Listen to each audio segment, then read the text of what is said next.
देखिए जी, ये हमारा टॉपिक है वॉल्यूम इंटीग्रेशन। अगर आपने ध्यान से देखा हो तो वॉल्यूम इंटीग्रेशन क्या होता है, ध्यान से इसकी डेफिनेशन देखिएगा।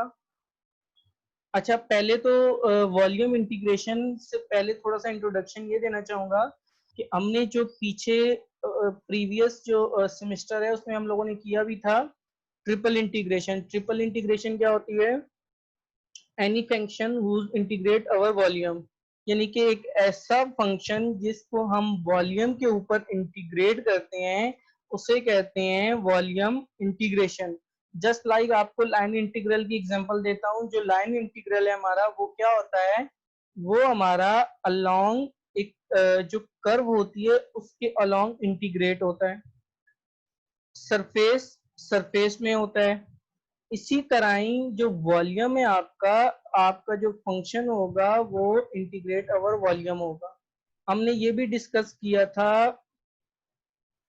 जो हमने ये डिस्कस किया था कि वॉल्यूम इंटीग्रेशन क्या होता है। जो वॉल्यूम इंटीग्रेशन का हमें रिजल्ट क्या मिलता है, वो हमें मास मिलता है। अगर हम क्या करें, आपको पता होगा कि डेंसिटी किसके इक्वल होती है?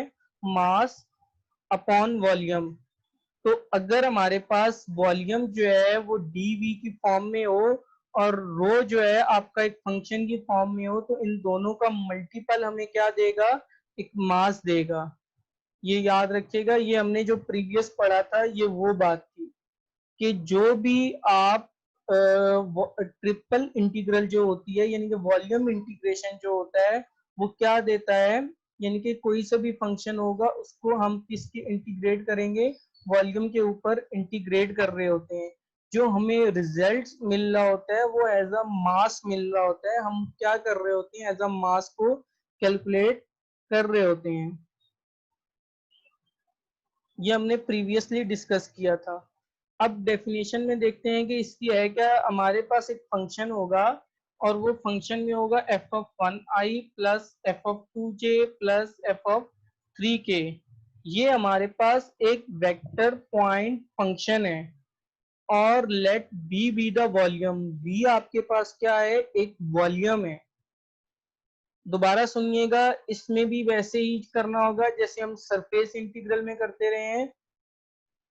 पहले आपके पास एक फंक्शन गिवन होगा, वो होगा आई जे के की फॉर्म में होगा, वेक्टर पॉइंट फंक्शन उसे कहेंगे। और इसके बाद साथ में एक वॉल्यूम भी दिया हुआ होगा। अब उस वॉल्यूम को इंटीग्रेट करेंगे, उस फंक्शन को इंटीग्रेट करेंगे उस वॉल्यूम के ऊपर। अब वो डिफाइन किस तरह कुछ होगा? ये वॉल्यूम की लिमिट होगी F D V is equals to F one I plus F two J plus F three K D X D Y D Z, क्योंकि वॉल्यूम के लिए कर रहे हैं, ये वॉल्यूम की लिमिट है।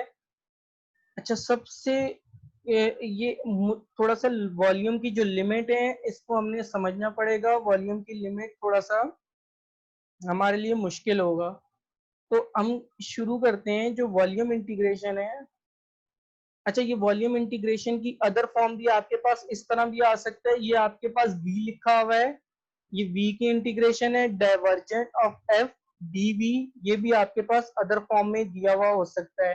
दो तरीके से दिया हुआ हो सकता है, मैंने आपको बताया है।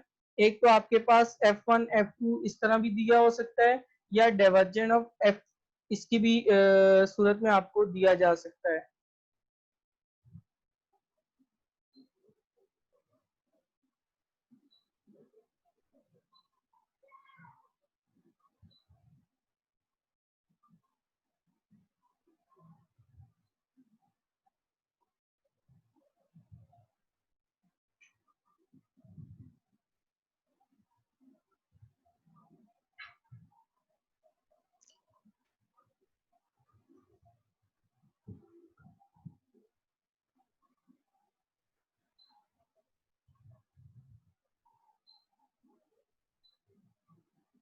स्टूडेंट्स, आपको एक क्वेश्चन बहुत ही सिंपल और आसान सा है, मैं आपको इसको सॉल्व करवाता हूँ। बस एक ही क्वेश्चन करेंगे, ज्यादा नहीं करेंगे। एक क्वेश्चन देखिएगा, ये आपके पास सॉल्व हुआ है, ये मिल भी जाएगा आपको। मैं आपको इसको सॉल्व करके बता रहा हूँ। इसको सॉल्व कैसे करेंगे।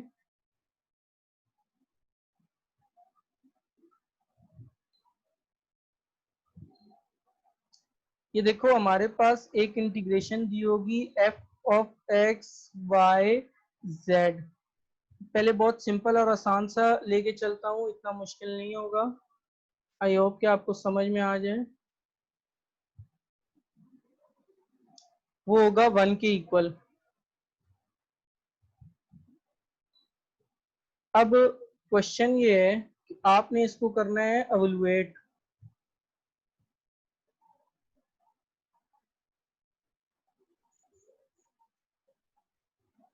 एवलुएट करना है किसको? वॉल्यूम इंटीग्रेशन को।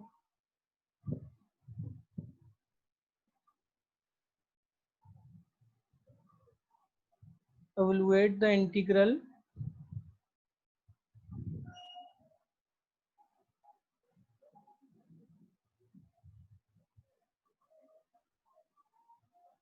अब इंटीग्रल को एवलुएट करना है। अब उसकी वैल्यू दी हुई है आपके पास, वो कितनी है? 0 से लेके 1, ये आपको गिवन है। ये भी सिंपल तरीके से करवा रहा हूँ, बहुत ही आसान और सिंपल एक तरीके से लेके चल रहा हूँ। 0 से लेके x ये गिवन है, और 0 से लेके 1 प्लस एक्स प्लस वाई ये गिवन है।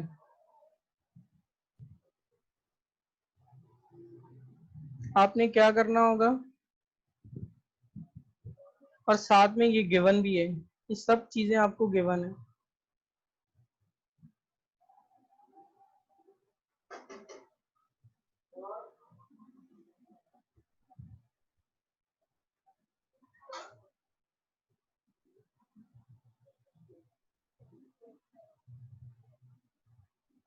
हम क्या करेंगे,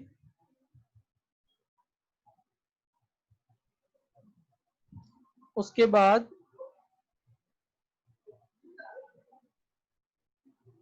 ये हमारे पास ट्रिपल इंटीग्रेशन है।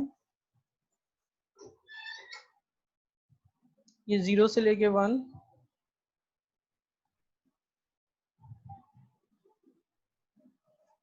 0 से लेके x,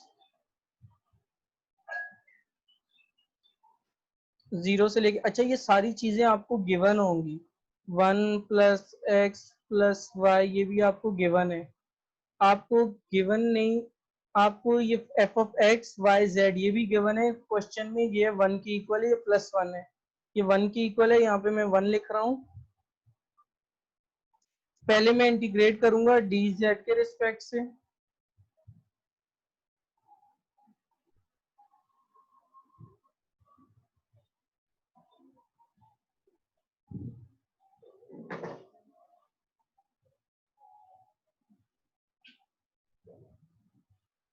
जब मैं डी जेड के रिस्पेक्ट से करूंगा तो मेरे पास लिमिट क्या है, 0 से लेके 1 प्लस एक्स प्लस वाई, और डी वाई डी एक्स।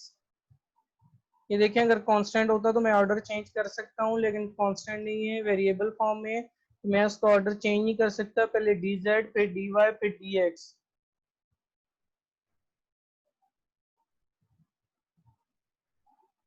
अब 0 से लेके x अपर लिमिट पुट करें।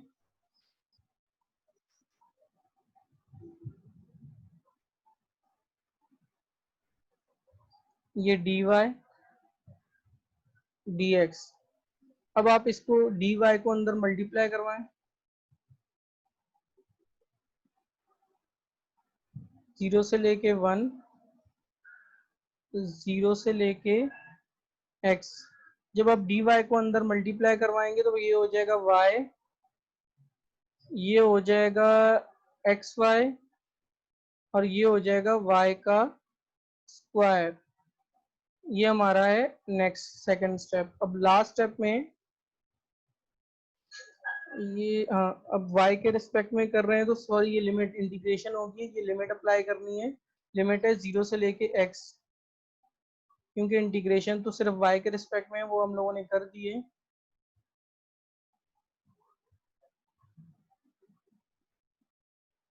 ये 0 से लेके x है। जब मैं अपर लिमिट अप्लाई करूंगा यहाँ पे x आ जाएगा, यहाँ पे x स्क्वायर आ जाएगा, अच्छा यहाँ पे सॉरी 2 आएगा, यहाँ पे x स्क्वायर अपॉन 2 ऑलरेडी है। तो बस लास्ट स्टेप हमारा यही होगा, x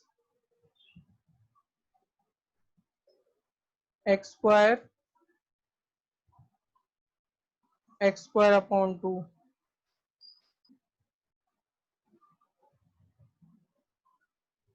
लास्ट स्टेप में dx को अंदर मल्टीप्लाई करवाओ, you will get your answer